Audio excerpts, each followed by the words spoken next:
Bien, muy buenas noches, estimados hermanos. Nuevamente vamos a comenzar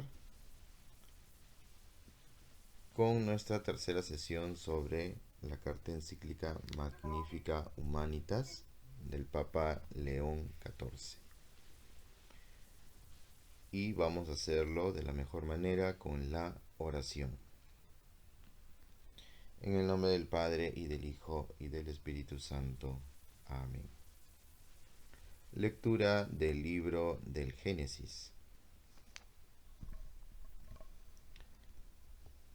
Dijo Dios: hagamos al ser humano a nuestra imagen, como semejanza nuestra,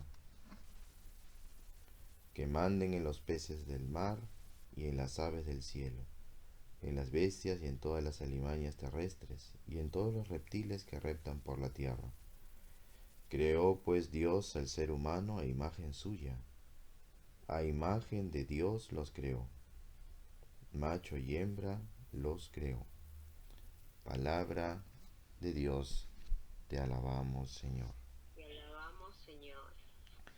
Te adoramos, alabamos y bendecimos, Señor Dios nuestro, que nos permite reunirnos en esta noche para compartir estas enseñanzas tan importantes que nos transmite el Magisterio de la Iglesia, específicamente el Magisterio Pontificio del Papa León XIV.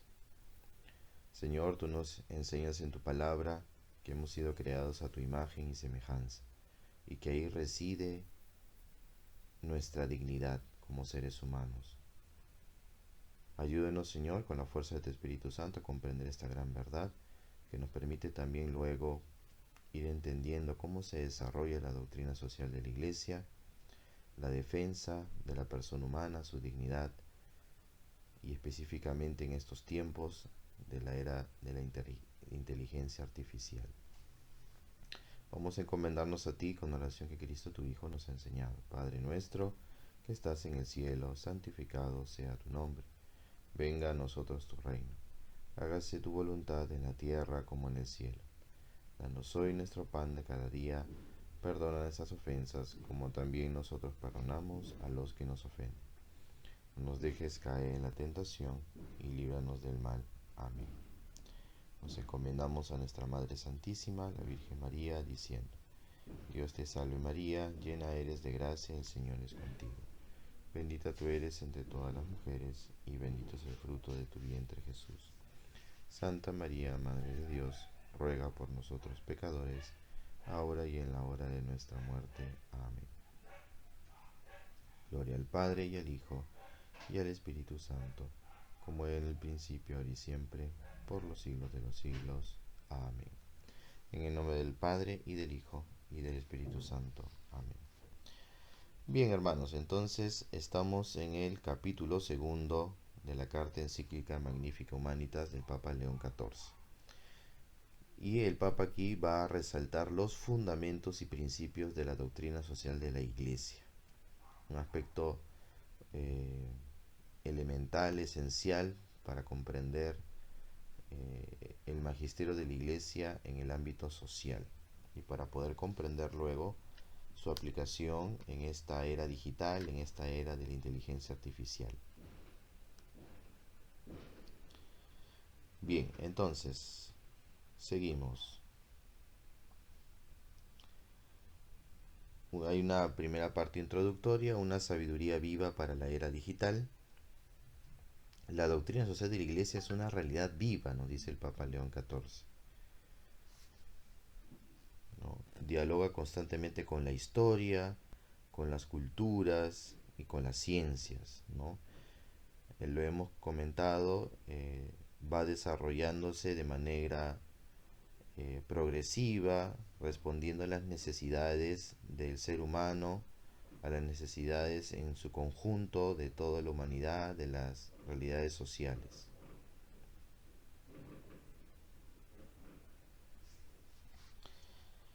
Y frente a los desafíos de la actualidad busca custodiar la dignidad de la persona humana en medio de la revolución de la inteligencia artificial.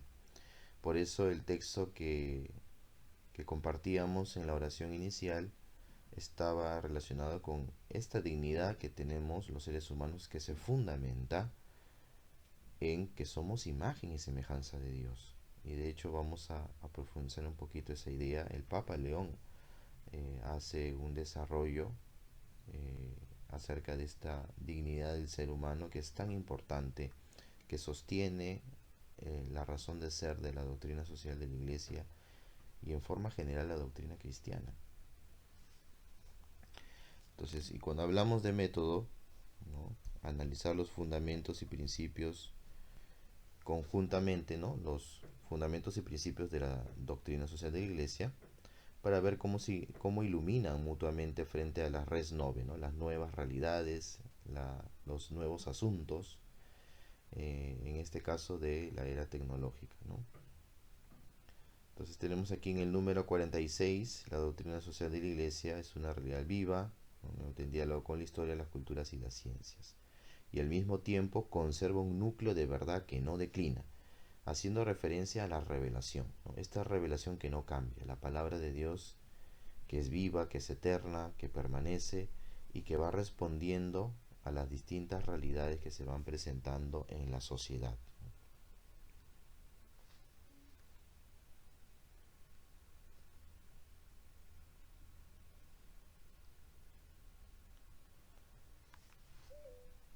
Bien, y precisamente tenemos aquí los fundamentos de la doctrina social. Nos vamos a empezar por los fundamentos, luego lo haremos por los principios.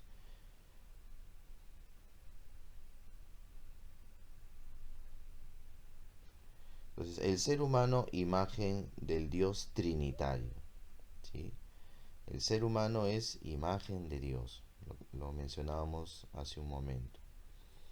Y recordemos que ese Dios es trinitario. Dios es comunidad de amor, comunidad de personas. Por eso es que el ser humano es un ser social, un ser gregario. Porque la dignidad, las características del ser humano se fundamentan en el mismo Dios.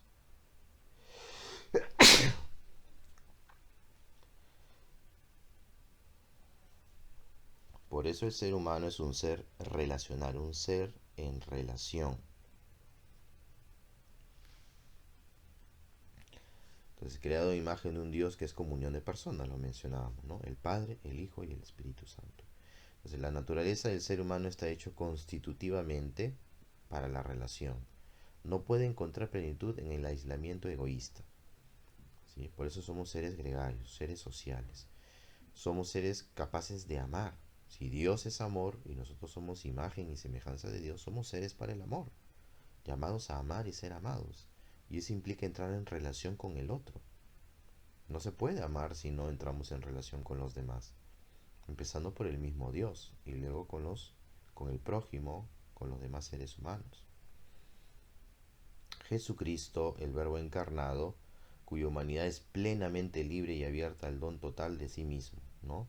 Nos dice la Gaudium et Spes número 22, ¿no? Esta es una de las enseñanzas más contundentes de este documento, que el misterio del ser humano solo se esclarece a la luz del misterio del Verbo encarnado.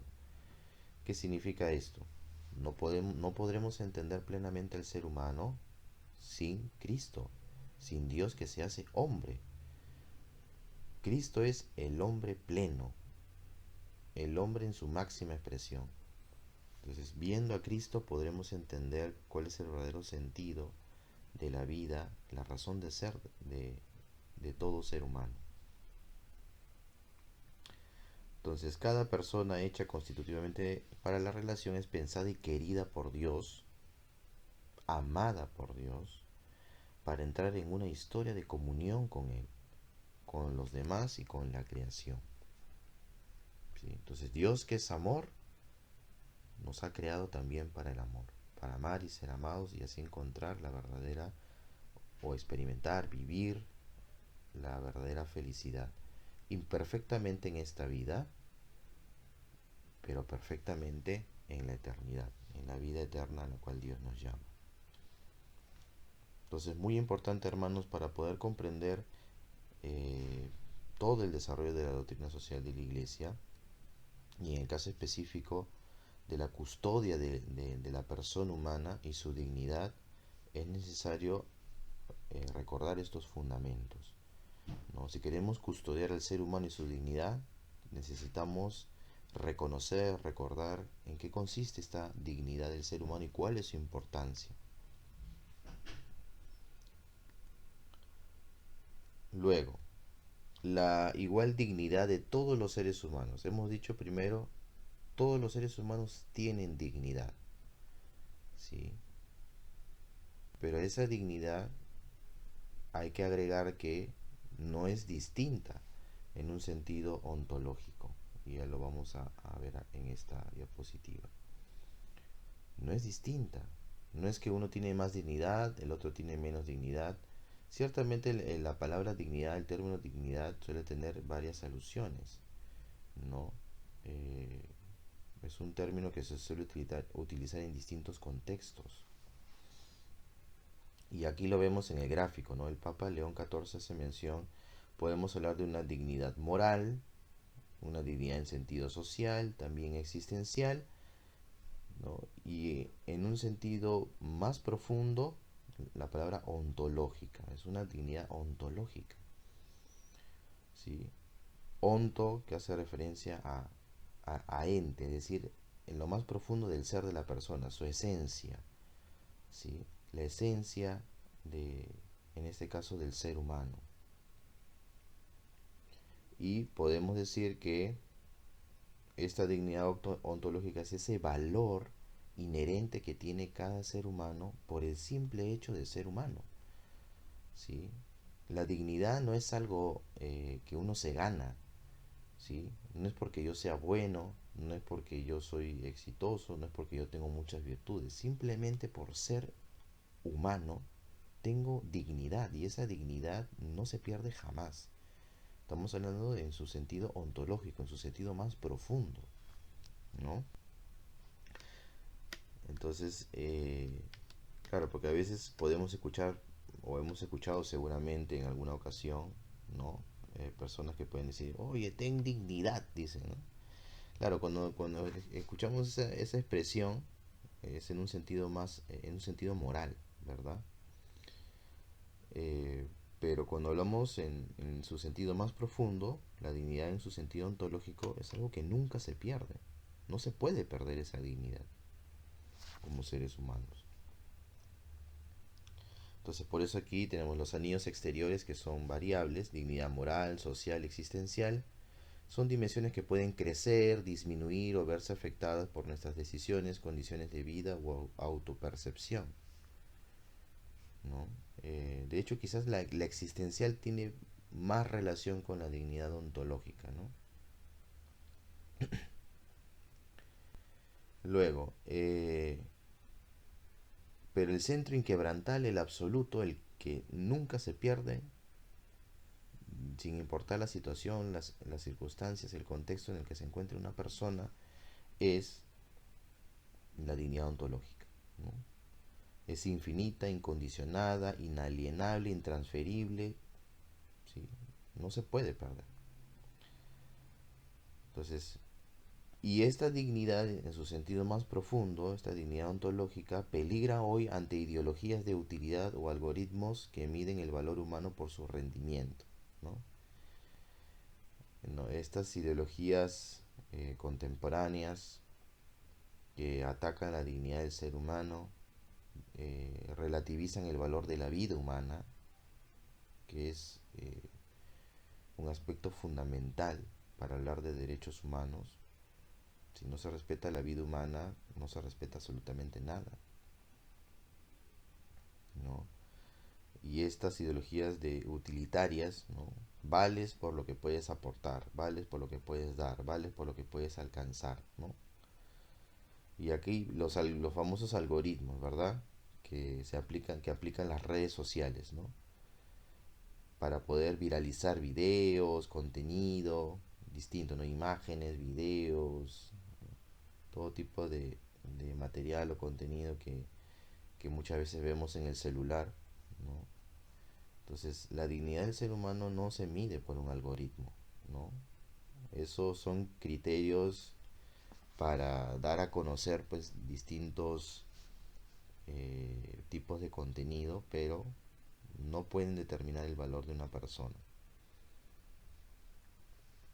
¿No? Comentábamos también la semana pasada y otras ocasiones, el Papa Francisco hablaba de eh, la cultura del descarte, ¿no? Esta cultura del descarte, que mientras me sirvas, vales. Ya no me sirves, te desecho, ¿no? Y también hablaba de la cultura de la muerte, ¿no? Precisamente la importancia fundamental del respeto a la vida humana, ¿no? Desde su inicio, desde la concepción hasta la muerte natural.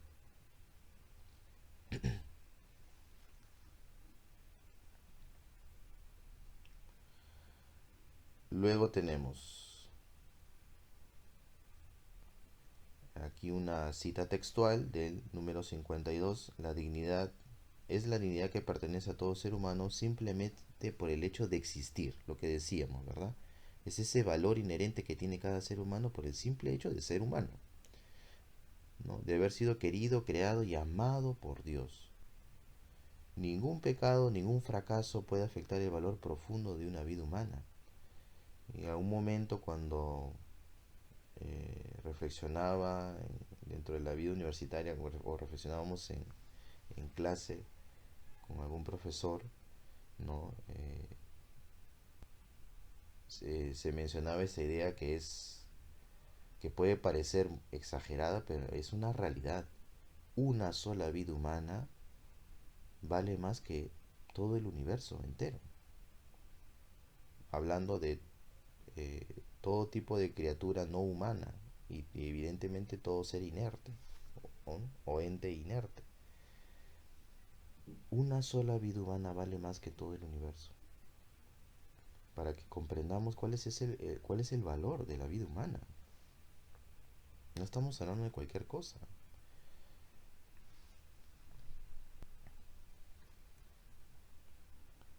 Bien, seguimos.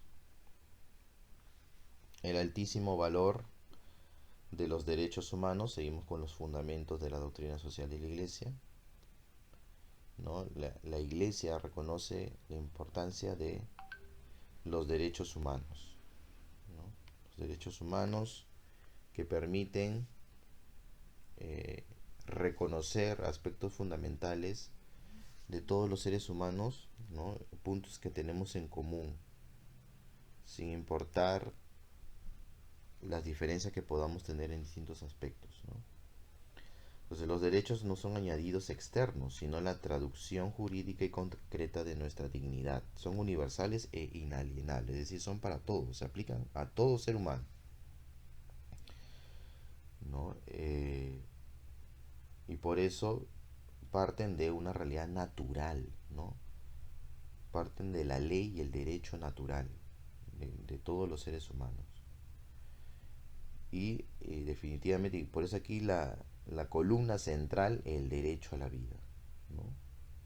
El Papa León XIV resalta, ¿no? Como la Iglesia siempre le ha hecho, este valor, este derecho fundamental que es a la vida, que se debe respetar desde su inicio hasta su término de forma natural. Entonces, riesgos actuales, ¿no?, que se pueden presentar al respecto: declaración sin tutela, proclamar derechos formalmente, pero permitir violaciones en la práctica, ¿no? Es decir, no basta con los documentos declarados en el papel, ¿no?, o públicamente, y que sin embargo en la realidad no se protegen de manera real, no se promueve eh, el respeto a la dignidad del ser humano, a la vida, el matrimonio, la familia, etcétera. Pérdida de fundamento, ¿no? Si la razón renuncia a la naturaleza humana, quienes ostentan el poder, incluso el poder digital, pueden redefinir o negar derechos básicos. Por eso es que los derechos humanos deben basarse en aspectos netamente naturales, no ideológicos, ¿sí? No imposiciones externas de grupos, sean mayoritarios o minoritarios, ¿no?, que determinan eso. Cuando hablamos de la dignidad humana, los derechos humanos, eso no es democrático. No es que por votación se define aspectos naturales del ser humano, no puede ser. La misma razón humana va determinando, ¿no?, qué aspectos son inalienables, inherentes al ser humano y no se pueden tocar. Y evidentemente la revelación cristiana, ¿sí?, la palabra de Dios, interpretada y enseñada por el magisterio de la Iglesia, dan aportes sumamente importantes al respecto también.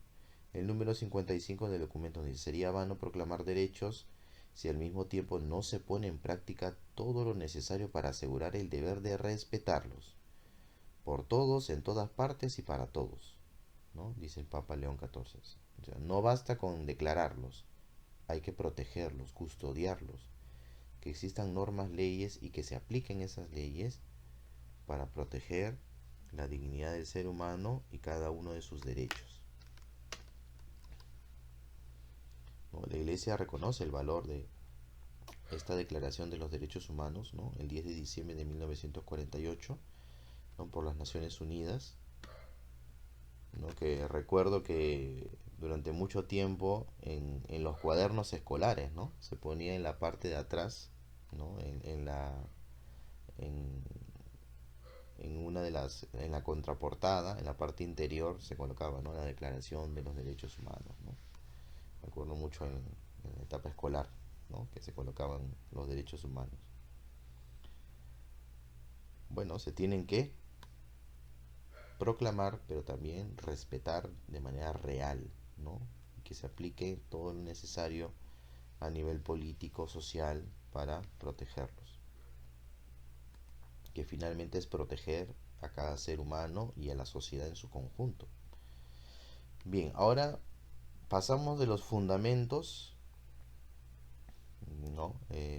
Los fundamentos de la doctrina social de la Iglesia, que son la dignidad del ser humano, ¿no?, en relación a la Trinidad, somos imagen y semejanza de Dios, esta dignidad que es inherente al ser humano, no se puede perder, ¿no?, es inalienable, ¿no? Es los derechos humanos, que se desprende de esta dignidad.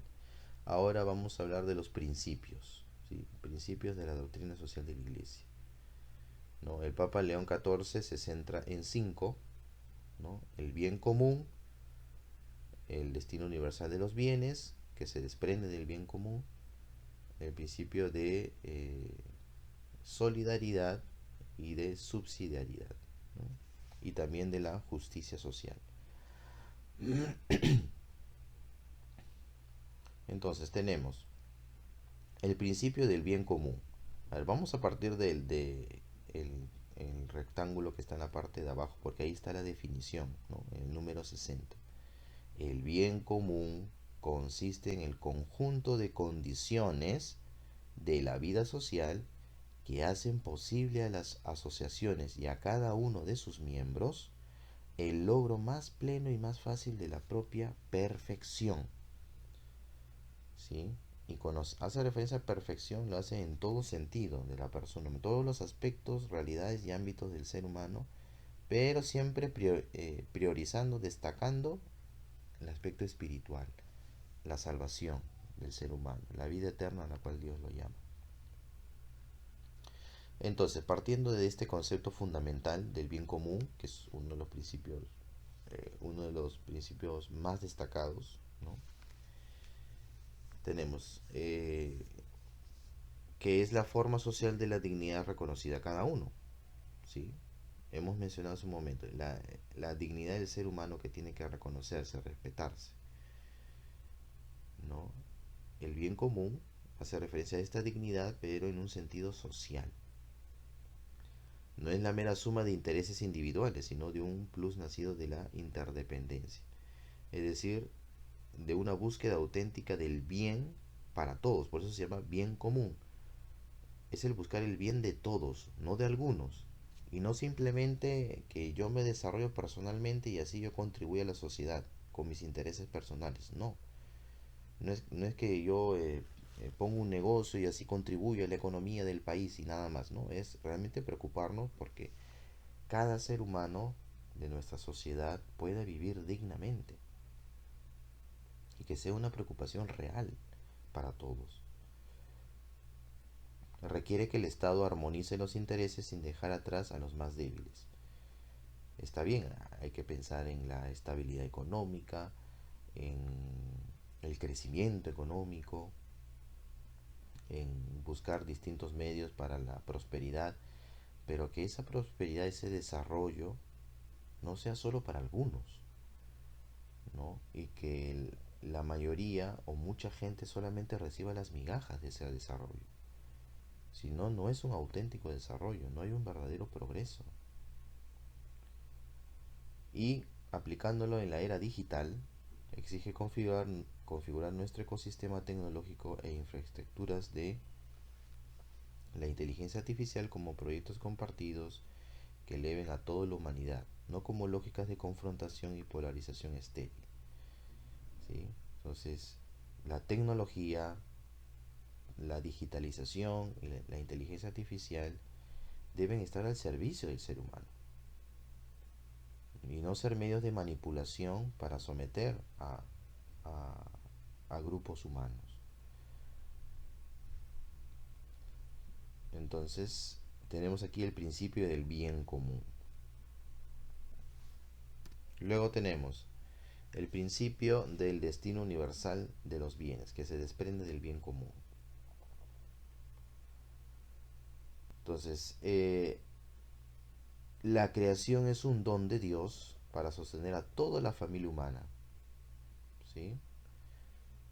Por lo tanto, todos los bienes deben estar dirigidos para todos los seres humanos, no solo para algunos. Cada ser humano tiene derecho a acceder a los bienes creados por Dios, ¿sí? Y no solamente nos referimos a lo material, corporal, sino también a lo espiritual, lo cultural. Por eso la propiedad privada es válida, sí, claro, pero es un medio que siempre está subordinado a este principio. La propiedad privada tiene una función social, ¿sí? La propiedad privada es para mantener orden, estabilidad, que las personas puedan vivir con cierta seguridad, pero no es un bien absoluto. Y recordemos, hermanos, nadie es absolutamente dueño de nada. Si ya sabemos quién es el verdadero dueño de todo. Nosotros somos administradores y definitivamente el Señor nos va a pedir cuentas de cómo hemos administrado los bienes que Él nos ha permitido tener. Entonces, ¿cómo administramos los bienes que Dios nos ha dado o nos ha permitido tener? ¿Solo para intereses egoístas, para yo enriquecerme más y más y más y acumular y acumular y acumular y poner mi confianza en el dinero y las riquezas y las comodidades? ¿O realmente vivo esta virtud de la pobreza que nos enseña Jesús en el Evangelio, que consiste en ser generosos, desprendidos, en compartir, en ser realmente solidarios, en no dar lo que me sobra, sino realmente dar eh, algo que incluso puedo en algún momento necesitar, pero sé que hay personas que lo necesitan más que yo, ¿no? Evidentemente no se trata de privarnos de lo necesario, sino de dar a mano llena, como se dice, ¿no?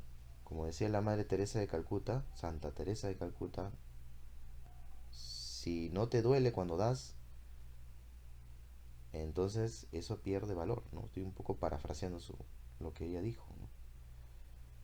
Dar hasta que duela, ¿no? Decía la Madre Teresa. Si no te duele, no es una buena señal.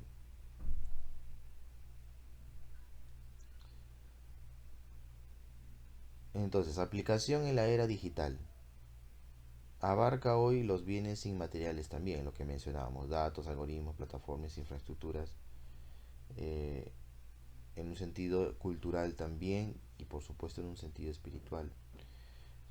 El peligro de la simetría epistémica, ¿no? La riqueza algorítmica concentrada en pocas manos contradice este destino universal. Entonces, así como es injusto que muchas personas, o que pocas personas, mejor dicho, acumulen grandes riquezas, mientras que las grandes mayorías apenas tienen y eso, a veces ni siquiera tienen lo necesario para vivir. De igual manera eso se puede aplicar a distintas realidades, culturales, digitales, ¿no? Y por eso, hermanos, aplicando este principio del destino universal de los bienes, ¿no? Un ejemplo práctico. Si un niño no tiene lo necesario para vivir, está en situación de abandono, no hay quien lo sostenga, no ha comido en días, si ese niño va a un mercado y coge una fruta, eso no es robo. Se está aplicando aquí el principio del destino universal de los bienes. Ese niño tiene derecho a vivir. Y el derecho a la vida también es un derecho, es un principio que está por encima de esa propiedad privada que es de la persona que lo está vendiendo. Por eso, hermanos, la propiedad privada tiene una función social. Nadie es dueño absoluto de nada. Y evidentemente estoy poniendo un caso extremo para que podamos entender un poco la, la realidad de este principio del destino universal de los bienes. ¿Sí? Robar es pecado, pero cuando se trata de preservar la vida humana, en este caso de este niño en situación de abandono y que no ha comido hace días, y por el principio del destino universal de los bienes, ese niño tiene derecho a acceder a esos bienes para poder vivir, ¿no?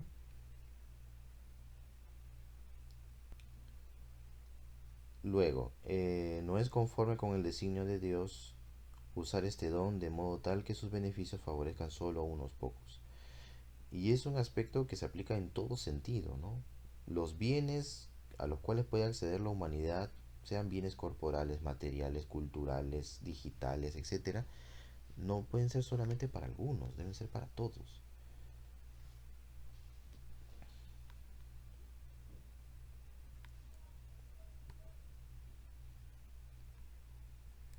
Bien, seguimos. El principio de subsidiariedad.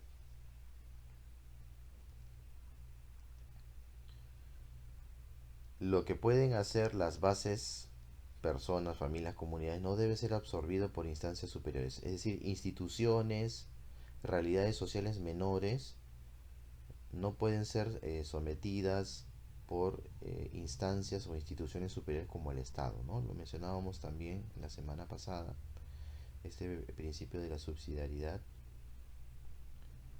¿no? Entonces, en la medida que las instancias o instituciones menores requieran de las instituciones mayores, bienvenido sea, porque el Estado pues tiene que proteger, por ejemplo, ¿no? A la familia, a asociaciones e instituciones de la sociedad civil que contribuyen al bien común. Pero cuando ya no es necesario, no tienen por qué intervenir, ¿no?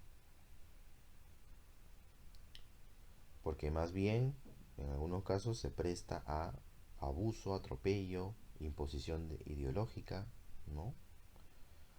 Que ha sido una realidad y es una realidad en muchos países, ¿no?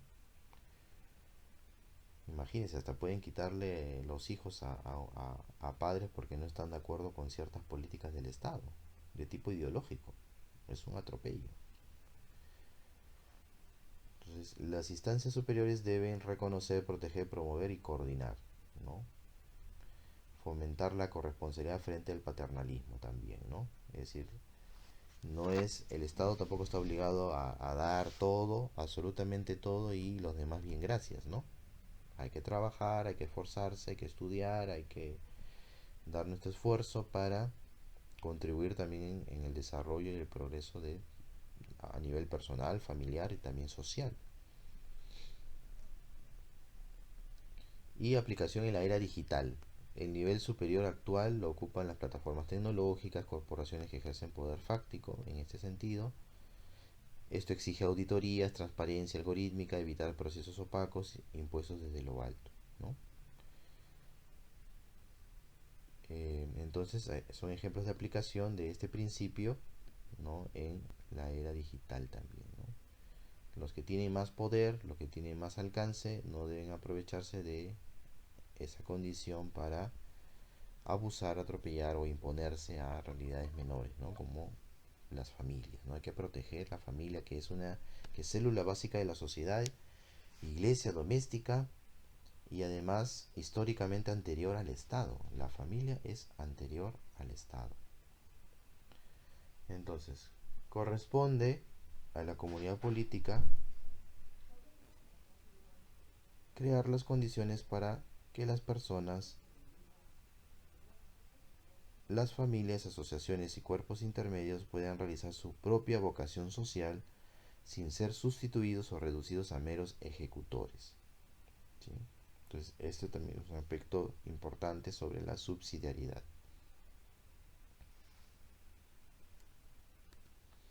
Seguimos con el principio de solidaridad, ¿no? La solidaridad, que es la caridad social, ¿no?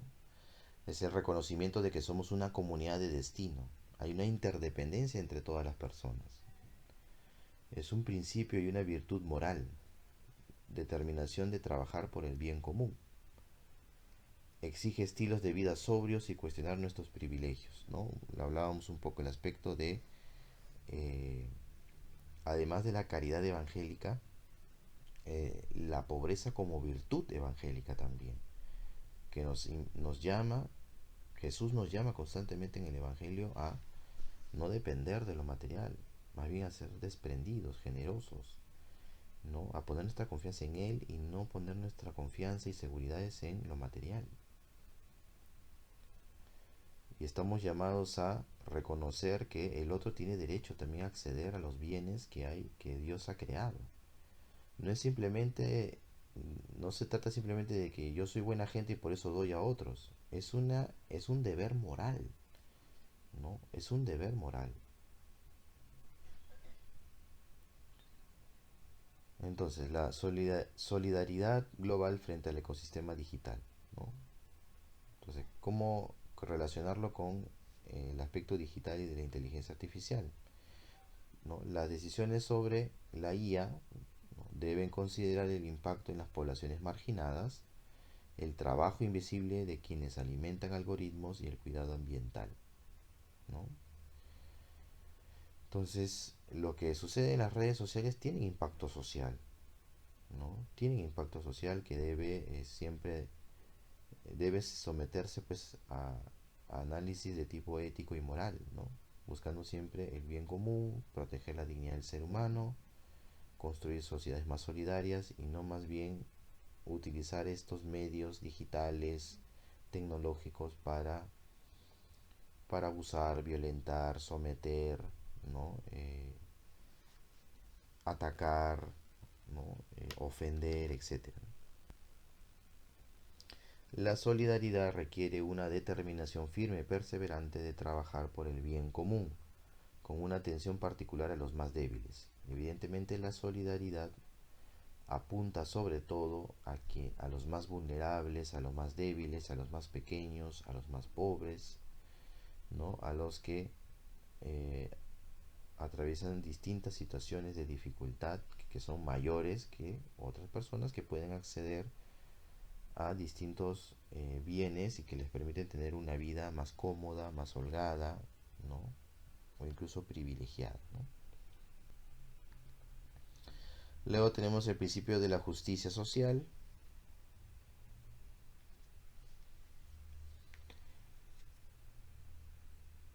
Definición estructural: fidelidad evangélica, juzgar la sociedad desde la perspectiva de los últimos, ¿no? Pensar que las políticas se preocupen en primer lugar por los que más sufren, por los que menos tienen, por los menos favorecidos, ¿no? Va más allá de lo individual, audita la equidad de las estructuras económicas e institucionales. No se trata simplemente de, ya tú tienes una necesidad, ya toma, ¿no? Toma tus víveres, toma esto, no. Se trata también de transformar realidades sociales, institucionales. Y se opone radicalmente a la cultura del descarte, ¿no? Lo que mencionábamos, esta frase que usaba mucho el Papa Francisco. Y tenemos aquí, aplicación en la era digital. Una justicia digital exige auditar oportunidades, combatir la desinformación, proteger a los migrantes y asegurar que la tecnología no acelere la desigualdad estructural, ¿no? Pero el Papa León también hacía mención, por ejemplo, hablando de los migrantes, ¿no? Están llamados los países a acoger a los migrantes, pero el Papa también menciona que los migrantes deben respetar las leyes de los países de origen, respetar la cultura, respetar sus leyes, respetar su estilo de vida, etcétera, ¿no? Lamentablemente en muchos países de Europa a veces parece que hasta se trata o se cree más al migrante que al propio ciudadano, ¿no? Y a veces parecen, hay casos reales, hay noticias, ¿no? Hay casos realmente que parecen tirados de los cabellos, ¿no? Una cosa es acoger al migrante y otra cosa es caer en ideologías que terminan incluso dejando de lado, dejando de lado el propio ciudadano, ¿no? Al propio, la persona que tiene la nacionalidad de ese país, ¿no? Simplemente porque así lo dictan las leyes, la política, ¿no? Y se termina convirtiendo más bien en una situación de injusticia, ¿no?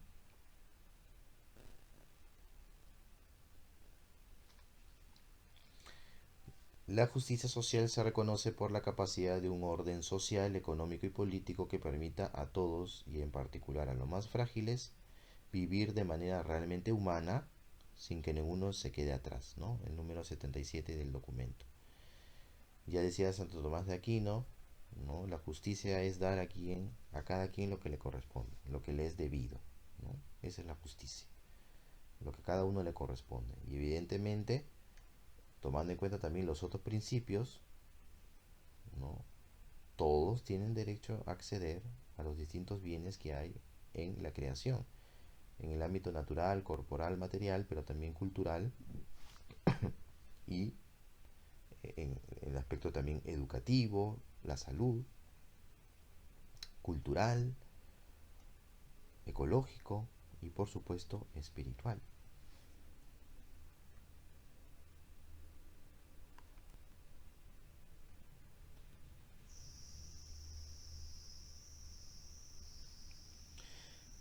Bien, entonces ya estamos llegando a la parte final, ¿no? El desarrollo humano integral, ¿no? Tomando en cuenta los principios de la doctrina social de la Iglesia: bien común, destino universal de los bienes, subsidiariedad, solidaridad, justicia social. Tiene que haber una convergencia, ¿no? Buscando promover, respetar, cultivar, ¿no? La dignidad del ser humano, esa dignidad que es igual para todos. No hay un ser humano que sea más digno que otro en un sentido ontológico, en que es el sentido más profundo y esencial, sino que cada ser humano es valioso y es amado por Dios. Cada ser humano es amado por Dios, ¿no? A veces nos podemos dejar llevar por nuestras pasiones, en el sentido de tal persona me cae, no me cae, y a veces a una persona la trato mejor porque me cae bien, la otra persona la trato mal o no la trato muy bien porque no me cae. Todos los seres humanos somos valiosos y amados por Dios. Sí, hay que siempre procurar eso, tratar de recordar eso, que a veces es difícil, ¿no? Porque muchas veces somos débiles, somos frágiles, ¿no? Y podemos equivocarnos muchas veces en el trato, en cómo nos llevamos con los demás, y a veces podemos hasta sin querer provocar una situación de injusticia, ¿no? Por privilegiar a algunos o dar preferencia a algunos y a los otros relegarlos, ¿no? El desarrollo humano integral es el proceso concreto donde los cinco principios se aplican en la historia, abarcando todas las dimensiones de la existencia, ¿no? Entonces, todos los principios no son separados, sino que se aplican de manera integral, ¿no? Y hablando del aspecto ecológico, la justicia hacia las personas y la custodia de la casa común son inseparables, ¿no? Todo está conectado, ¿no? La relación del ser humano entre los demás seres humanos y también, por supuesto, con toda la creación, siendo el fundamento y la base de todo Dios, ¿no? Este Dios trino, este Dios amor, que es creador, salvador y santificador. El filtro para la tecnología. Las innovaciones tecnológicas, incluida la inteligencia artificial, no son neutrales. La doctrina social nos entrega la pregunta decisiva para evaluarlas. ¿Contribuyen realmente a hacer crecer a las personas y a los pueblos en humanidad y fraternidad, en el respeto a la casa común y a las generaciones futuras? Pregunta para reflexionar, para meditar. Y vamos a tener también otra pregunta de cierre de nuestra sesión del día de hoy. Entonces tenemos un examen para la iglesia, ¿no? Esta es la última parte del capítulo segundo.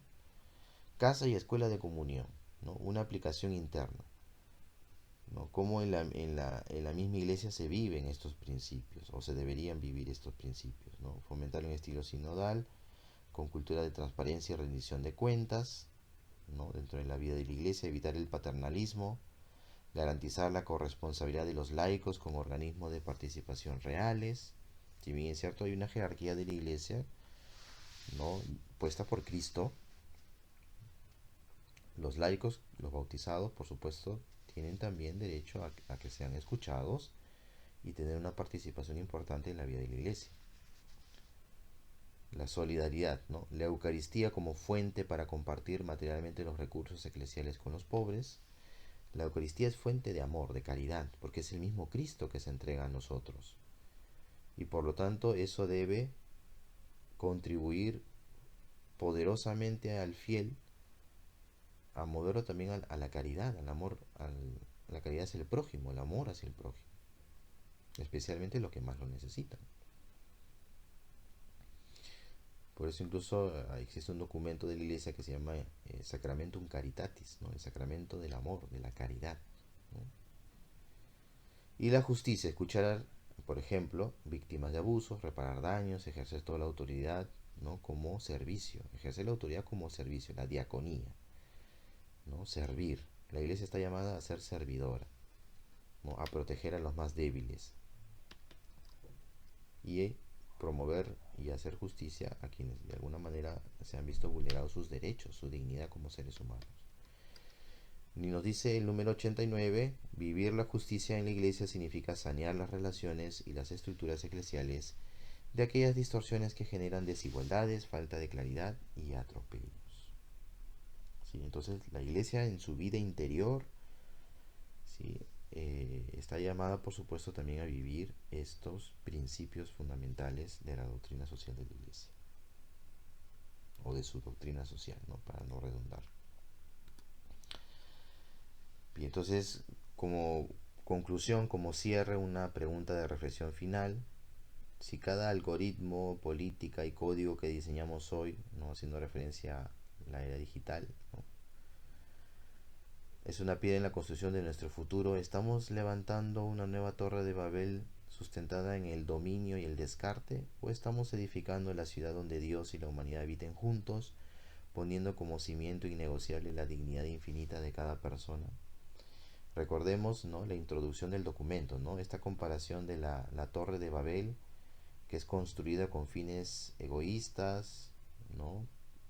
Soberbios, orgullosos, ¿no? Sacando a Dios, ¿no?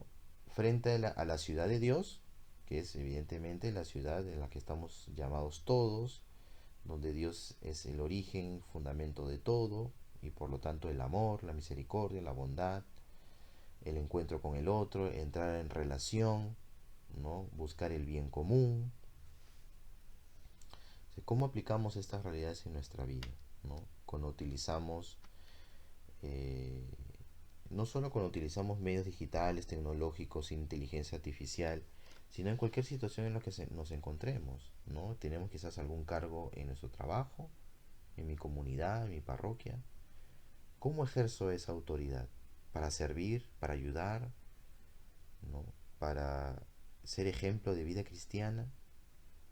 ¿O lo hago con otros intereses egoístas, meramente personales? Busco el aplauso, el reconocimiento. Solo Dios conoce realmente nuestro corazón y nuestras intenciones, ¿no? Bien, hermanos, no sé si hasta aquí de parte de ustedes hay algún comentario o pregunta. ¿Alguno se anima quizás a responder la pregunta, a hacer un comentario? Tenemos todavía algunos minutitos.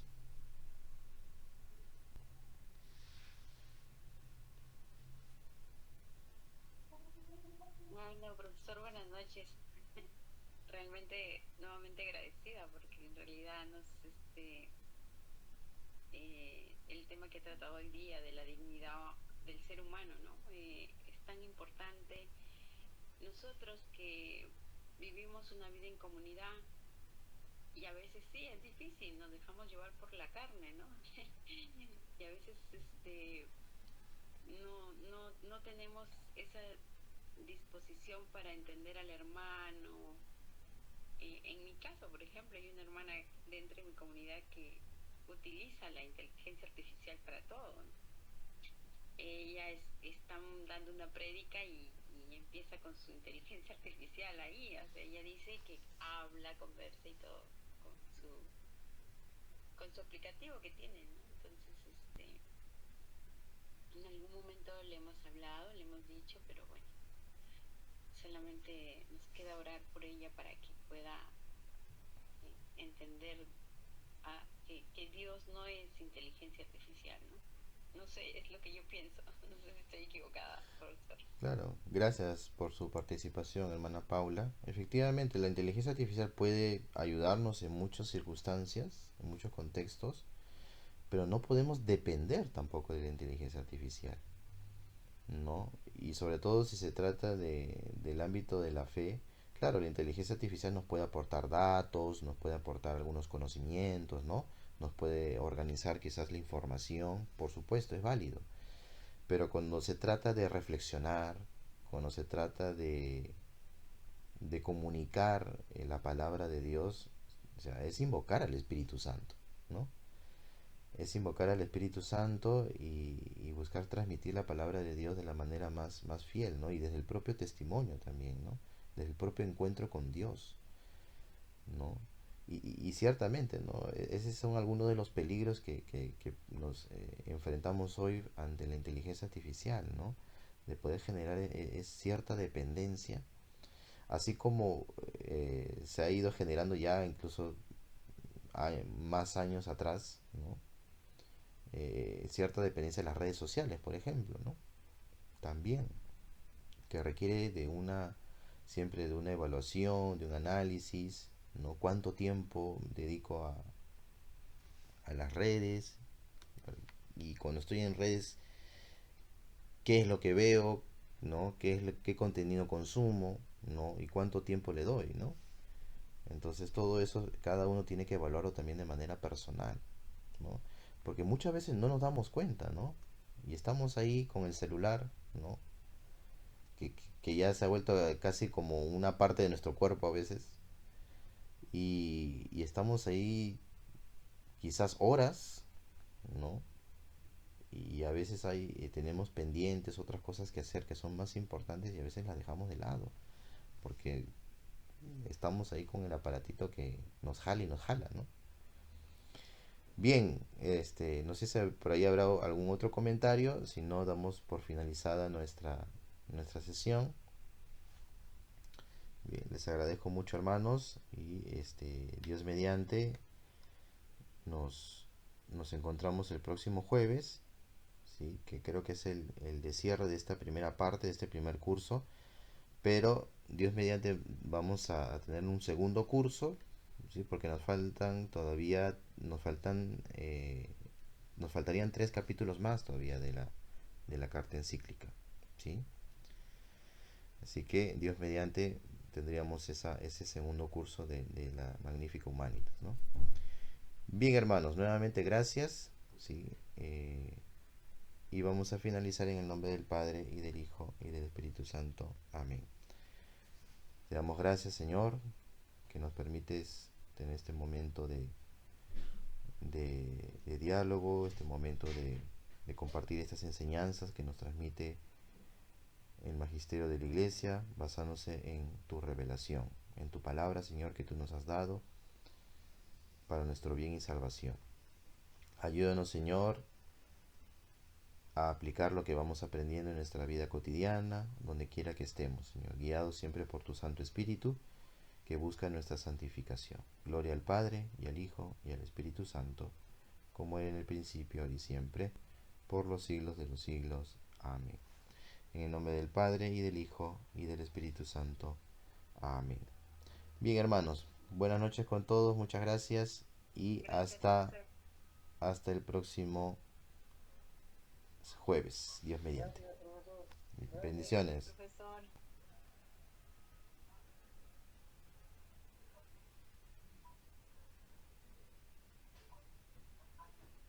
Gracias.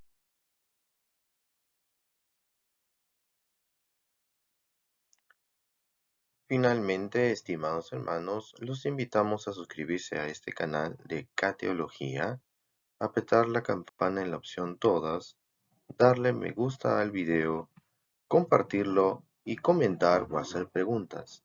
Muchas gracias y que Dios los bendiga.